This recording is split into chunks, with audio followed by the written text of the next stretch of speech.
The statement, "My father was a wandering Aramean who went down to Egypt with a small household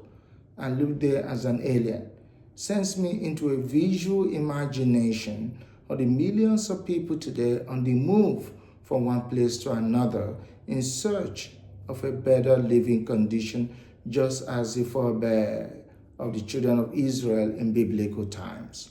In fact, today, the data shows an increase in the number of people searching for a favorable living condition away from their homeland. The stories of survival in border crossing experiences by those fleeing violence, environmental disasters, oppression, or seeking economic freedom and opportunities so that they can flourish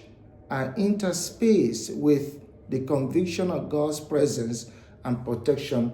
through the uncertain, treacherous journey, but with a destination in mind other than the place of departure.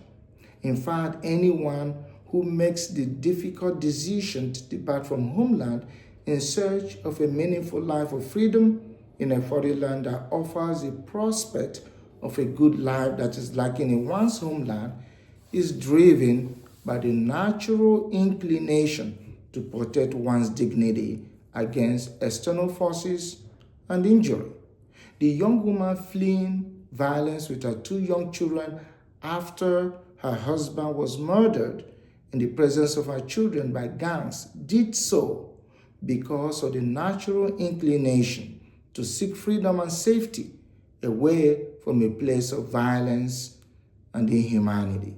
The stories of survival in border crossing experiences are linked with God's deliverance and protection of an alien or a sojourner who leaves behind unbearable conditions in one's homeland.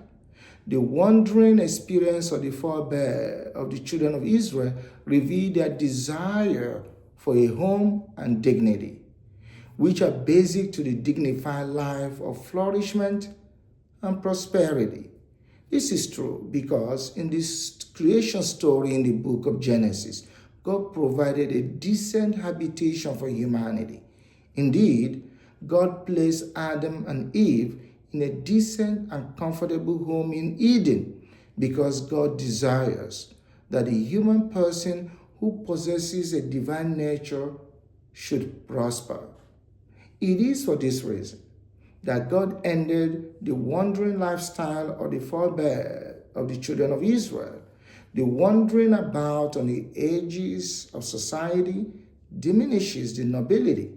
and dignity of any human person, whether the forebears of the children of Israel in the first reign or the millions of people today who live behind homeland in search of a decent habitation elsewhere. The first reading reveals that the life of an alien who hopelessly wander about on the edges of our society through treacherous paths, through exposure to harsh weather conditions, with the possibility of being unaccounted for as a victim of a dangerous weather disaster, through hunger, thirst, physical and emotional exhaustion, and above all, through the indifference and inhumanity they receive from the rest of humanity is at odds with their human dignity. The imposition of hard labor on any human being, just as the forebear of the children of Israel who work in the farms, built the pyramids and the temples in ancient Egypt, diminishes the humanity of anyone. Today's aliens harvest our crops, mow our lawns, clean hotels, airports, and other public places, and they often accept low wages with little or no benefit because of the opportunity of having a job, even if it contradicts the principles of the dignity of labor. Inspired by the opportunity offered by their adopted homeland, they are determined to give themselves and their families the opportunities that are often lacking in their homeland. The compassion and saving power of God on behalf of the forebear of the children of Israel turned them into a nation, the beginning of their experience of identity, freedom, and belongingness as a community with a shared appreciation of their humanity. The impartiality of God in the second reading discloses that everyone stands on an equal place before God to experience God's gratuitous gift of divine favor through Christ. Whether Greek or Jew, male or female, poor or rich, citizen or alien, we are equal before God and are connected to one another by the essence of our shared humanity. In his February 10th, 2025 letter to the U.S. bishops, Pope Francis called our shared humanity an infinite and transcendent value that we all possess as children of God.